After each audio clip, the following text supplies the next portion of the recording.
markets existed long before capitalism existed, and they will probably continue to function perfectly well, in fact, if not better, after capitalism's demise.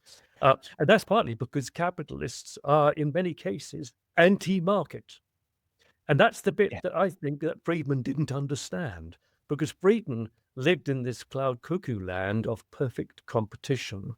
Now, this is Economics 101, where you had a large hinterland of companies competing without having structural power to shape the markets. Well, And part we both lived this experience, John. You, because you were the chief economist of the island of Jersey for a decade or so. Both of us, because of our experience of working against the pernicious influence of tax haven secrecy jurisdictions, as we renamed them. And we saw capitalists fighting tooth and nail what we were doing, particularly in the first decade or so of what we were doing. And we kept on saying to them, you argue that you want the free flow of capital. And yet the very thing that you are promoting, which supposedly provides this, the tax haven, absolutely undermines every one of the premises of open, free competition because it delivers secrecy, opacity, the lack of information on which resources can be allocated. It is designed to make decision-making imperfect. How can you reconcile that with your theoretical basis of capitalism, which is meant to deliver optimal outcomes, when you are actually working as hard as you can to prevent that happening?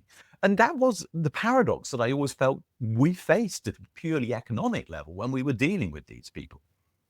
Well, absolutely. And the other insight I gained from working offshore was the extent to which so-called capitalists were absolutely uninterested in what I would think of as productive activity. I Yes. mean, I met many, um, they would call themselves capitalists, investors, over the course of my career, I suppose.